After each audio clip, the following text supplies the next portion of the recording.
कभी कभी इतिहास सिर्फ उन कहानियों को दिखाता है जो वह दिखाना चाहता है, नहीं तो उसके पास कुछ ऐसी भी सच्चाइयां होती हैं जो कभी बाहर आ नहीं पाती, उन्हें दबा दिया जाता है। हम बात कर रहे हैं सी शंकरन नायर की। भारत की आज़ादी की लड़ाई में वो बंदूक लेकर नहीं, बल्कि कानून के हथियार लेकर एक जंग लड़े थे। एक ऐसी लड़ाई जिसके निशान इतिहास के पन्नों से लगभग मिटा दिए गए थे। जलियांवाला बाग हत्याकांड, भारत के इतिहास का वो दर्दनाक अध्याय जिसके बाद शंकरन नायर ने ब्रिटिश हुकूमत के खिलाफ आवाज उठाई। उन्होंने दुनिया के सामने ब्रिटिश एम्पायर के पाखंड और उनकी क्रूरता को बेनकाब कर दिया था। ऐसा कारनामा जो शायद आज़ादी के समय तक कोई और उस तरह नहीं कर पाया। पर फिर भी इतिहास में इनके बारे में लगभग कुछ नहीं बताया गया, सब कुछ दबा दिया गया। लेकिन हाल ही में आई फिल्म केसरी चैप्टर 2 इस गुमनाम नायक की कहानी को फिर से रोशनी में लाई है। इस फिल्म में उनके किरदार को और उनके संघर्ष को बखूबी दिखाया गया है। फिल्म की कहानी 1919 के जलियांवाला बाग नरसंहार के बाद शुरू होती है। वो काला दिन जब ब्रिटिश ऑफिसर जनरल डायर ने बिना किसी चेतावनी के अमृतसर के जलियांवाला बाग में जमा हुए हजारों मासूम लोगों पर गोलियां चलवा दी थी। उनमें महिलाएं थीं, बच्चे थे, बुजुर्ग थे और सब के सब निहत्थे। पर जनरल डायर ने जरा भी दया नहीं दिखाई।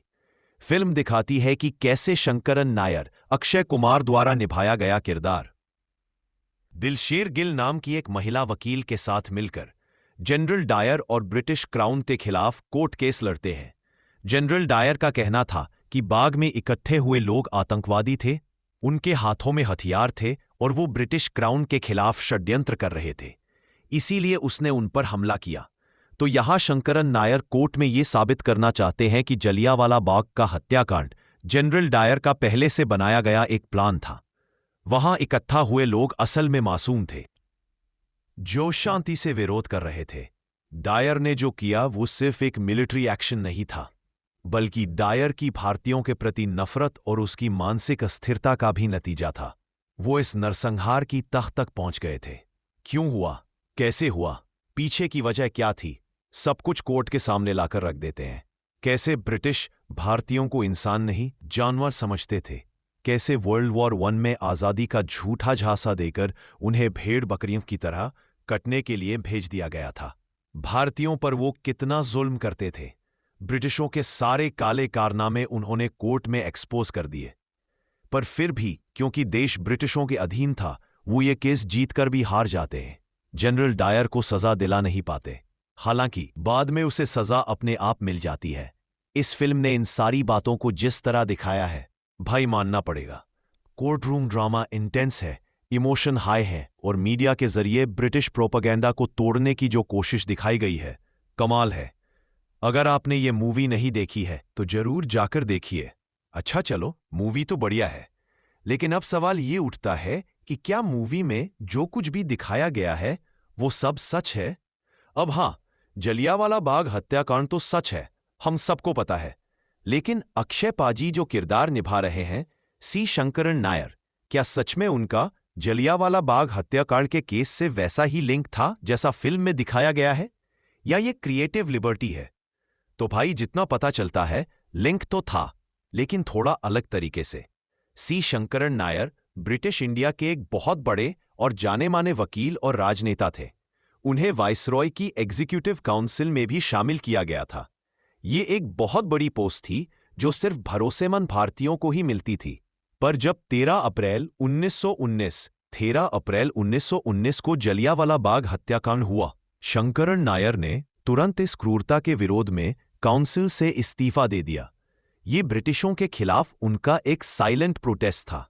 उनका कहना था, मैं ऐसी सरकार का हिस्सा नहीं रह सकता जो अपने ही नागरिकों पर गोलियां चलवाए।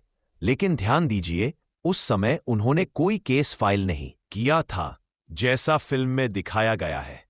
असल में जो केस हुआ वो कुछ साल बाद हुआ ये कि शंकरन नायर ने अपनी एक किताब लिखी, गांधी एंड अनार्की। इस किताब में उन्होंने जलियांवाला बाग हत्याकांड, जनरल डायर और ब्रिटिश सरकार की भूमिका पर खुलकर और तीखी आलोचना की। उन्होंने जनरल डायर के साथ साथ तत्कालीन लेफ्टिनेंट गवर्नर माइकल ओडवायर की भी कड़ी निंदा की थी। यही बात उन लोगों को चुभ गई और माइकल ओडवायर ने शंकरन नायर के ऊपर मानहानि का केस लंदन में फाइल कर दिया। यही तो शंकरन नायर शायद चाहते थे। उन्होंने इस मानहानि के केस को ही एक हथियार बना लिया। उन्होंने लंदन की कोर्ट को एक प्लेटफॉर्म बनाया, ब्रिटिश राज को उन्हीं की धरती पर, उन्हीं की अदालत में एक्सपोज करने के लिए। केस टेक्निकली तो मानहानि का था, लेकिन शंकरन नायर ने वहां जलियांवाला बाग हत्याकांड का पूरा कच्चा चिट्ठा खोल दिया। उन्होंने दिखा दिया कि ब्रिटिश माइंडसेट कैसा है, भारतीयों के प्रति उनकी सोच कैसी है। भाई, ये उनके ही घर में जाकर उन्हें ही कटघरे में खड़ा करना था। सोचिए, उस वक्त ऐसी हिम्मत। पर हां, ब्रिटिश क्राउन के खिलाफ खुलकर बोलने के बावजूद वो ये मानहानि का केस हार गए, क्योंकि सब कुछ उन्हीं के हाथों में था। तो हां, जलियांवाला बाग हत्याकांड से शंकरन नायर का लिंक तो है, लेकिन इस तरह से। वो हत्याकांड के तुरंत बाद केस नहीं लड़े थे, बल्कि हत्याकांड की निंदा करते हुए जब उन्होंने किताब लिखी और उस किताब को पढ़कर जब उनके ऊपर मानहानि का केस हुआ, तब वो ये केस लड़े थे। घटना के लगभग 4-5 साल बाद। मूवी में इस टाइमलाइन और केस के नेचर को थोड़ा बदला गया है। असल में नायर ने किताब में डायर को मानसिक रूप से अस्थिर जैसा लिखा था, जिस पर मानहानि का केस हुआ। मूवी में वो इसे कोर्ट में साबित करते हुए दिखते हैं। असल में किताब लिखने से उन्हें बोलने का मौका मिला और वो लंदन जाकर ब्रिटिशों का पर्दाफाश कर पाए। मूवी में उन्हें मीडिया के सामने बोलने का मौका मिलता है और वो क्लाइमेक्स में सच्चाई सामने लाते हैं। आप समझ रहे हैं ना? नतीजा वही, सच्चाई का सामने आना। इस्तीफे की बात को भी मूवी में थोड़ा बदला है। असल में वो शायद तुरंत इस्तीफा दे दिए थे, पर फिल्म में इसे कोर्ट केस के बाद दिखाया गया है ताकि कोर्टरूम ड्रामा के जरिए सच्चाई को पेश किया जा सके। मेकर्स ने इन सब बातों को एक नाटकीय कहानी में पिरोया है। तो हां, रील और रील में थोड़ा फर्क जरूर है, लेकिन मेकर्स जिस बात को ऑडियंस तक पहुंचाना चाहते थे, वो उन्होंने पहुंचा दिया। जैसे जलियांवाला बाग हत्याकांड के असली मौत के आंकड़ों को कैसे छुपाया गया, कैसे उस वक्त ब्रिटिश क्राउन ने मीडिया का इस्तेमाल प्रोपेगेंडा फैलाने के लिए किया, कैसे हिंदू मुस्लिम एकता ब्रिटिश एम्पायर के लिए एक बड़ा खतरा थी, और सबसे जरूरी, कैसे एक आदमी ने, सी शंकरन नायर ने पूरे सिस्टम के खिलाफ आवाज उठाई। वो ब्रिटिश सिस्टम का हिस्सा थे, लेकिन जब उन्हें सच और सिस्टम के बीच चुनना पड़ा, तो उन्होंने सच को चुना और ब्रिटिशों की बैंड बजा दी। और क्या ये सारी बातें हम सबको पता थीं? बिल्कुल भी नहीं, क्योंकि ब्रिटिशों ने इन सारी बातों को दबा दिया था। इतिहास से ही मानो सी शंकरन नायर के नाम को मिटा दिया था। लेकिन ये केसरी चैप्टर 2 जैसी फिल्में ऑडियंस को फिर से उनके बारे में जानने को मजबूर कर रही है। ये देखकर अच्छा लगा। वैसे आप ये मूवी अभी तक देखे कि नहीं? देख ली हो तो कैसी लगी, कमेंट्स में बताइएगा।